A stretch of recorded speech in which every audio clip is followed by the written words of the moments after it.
Imagine it. The year is 1347. A merchant ship arrives at Siscoin port. The crew is nearly all dead. The survivors are coughing, bleeding, blackened with strange swellings. No one knows it yet, but the world is about to burn. This was no ordinary sickness. It crept through cities like smoke. It turned healthy people into corpses within days. This was the Black Death, and it changed history forever.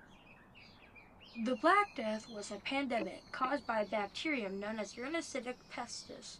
It swept across Europe, Asia, and North Africa between 1347 and 1351. But it didn't start in Europe. It had already begun its deadly march far to the east. And historians now believe it began in the arid plains of Central Asia. It traveled along the Silk Roads with caravans, arriving in Crimea by 1346. And from there, it crossed into Europe on Genoese ships. According to historian Old J. Benedictau, the Black Death was the greatest catastrophe ever. It brought about radical economic, social, and religious changes. Really? That much changes? Wow. And also, the disease came in three forms, which is a lot: bubonic, septicemic, and pneumonic, each more terrifying than the last. The most common bubonic plague infected the lymphatic system. Victims developed large black swellings called buboes. Listen to this first-hand account from Giovanni Boccaccio in the Decameron, written during the outbreak in Florence. In men and women alike, it first betrayed itself by the emergence of certain tumors in the groin or armpits, waxed to the bigness of a common apple, and soon after, black spots appeared on the arms and thighs and every part of the body. Few recovered, almost all died within 3 days. People bled from their noses, vomited blood, and some died overnight. Death came so quickly that victims were sometimes found mid-meal or mid-step. Yeah, that's crazy. Like, Yeah. They die mid-meal or mid-step?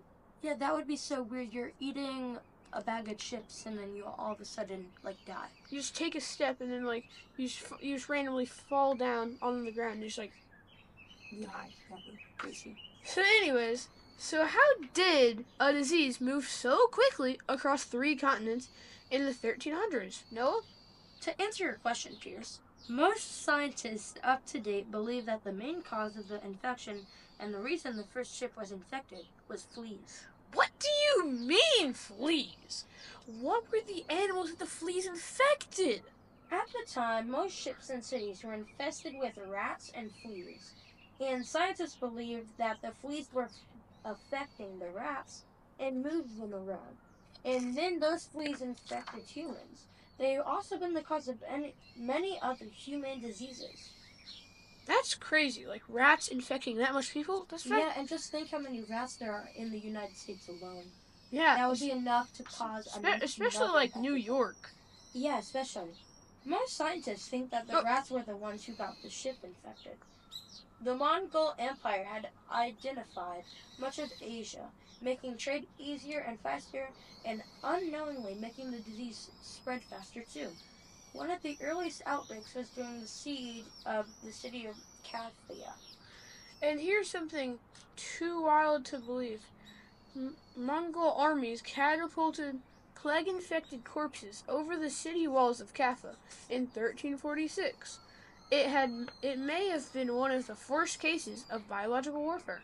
That would be so disrespectful. Yeah, throwing bodies over walls? Plague-infested? Even worse. Yeah, that's crazy. Italian merchants fled Kafia, unknowingly carrying the plague back to Europe. The ships docked in Sicily in 1347. The sickness almost spread immediately. Yeah, and from there, it raced through Italy, France, Germany, and England. Major cities like Venice, Paris, and London were hit hardest. And people didn't understand what was happening. They blamed the stars, bad air, and even certain groups of people.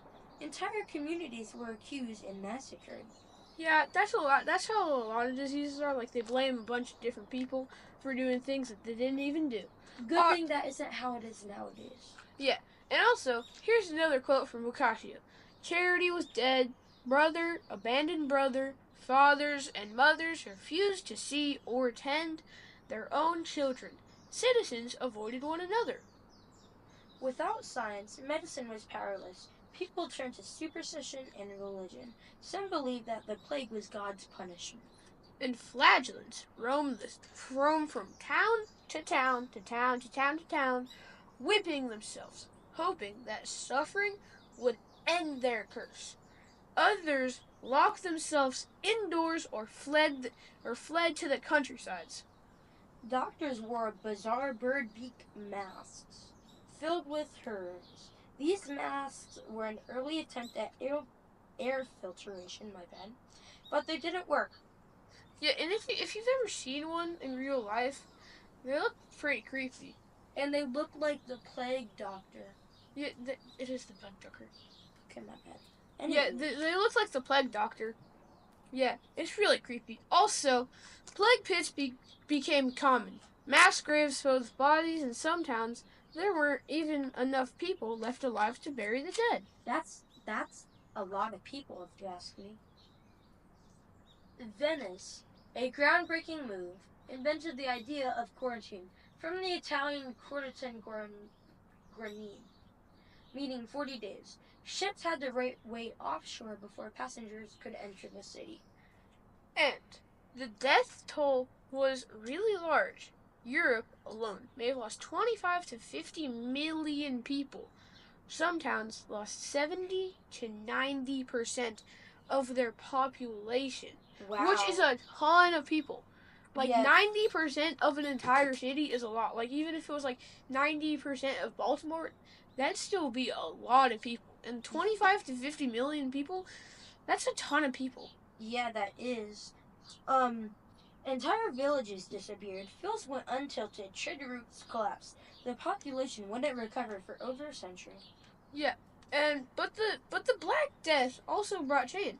Labor became more valuable. Serfs demanded higher wages, and feudalism began to fall apart. Some historians argue that the Renaissance, was born from the Black Death's ashes. With the old systems broken, new thinking began to rise. And the way people viewed life changed. Art became darker. Religion changed. People became obsessed with death. Oh. The Dance Macabre was painted on church walls across Europe. It wasn't until 1894 that Alexandre Yersin discovered the plague bacterium Yersinia pestis. And only then did we begin to understand how it worked. Today, we know the plague spreads from fleas to humans, often via rats. But pneumonic plague can be spread directly through the air. There is no vaccine widely available today, but antibiotics like streptomycin, and doxycycline can cure the plague today. Thanks, Pierce. If caught early. Still, though, the plague hasn't vanished, sadly. And each year, there are a few hundred cases reported worldwide, including the southwest of the U.S.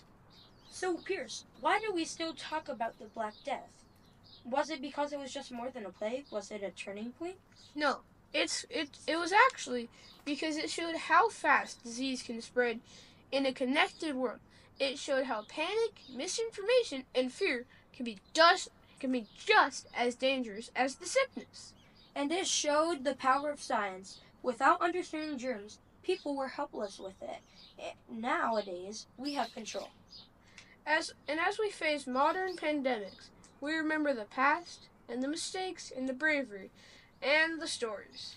And so, we end with a line from the medieval chronicler Jane de Venette. In this great tribulation, thank you. No bells tolled, nobody wept, no matter what his loss, because almost everyone expected death. Thank you for joining us on our podcast. Next time, we explore another disease and how, a century later, it still echoes through our world. Until then, stay cautious, stay sharp, and remember, history isn't dead, it's just waiting to speak.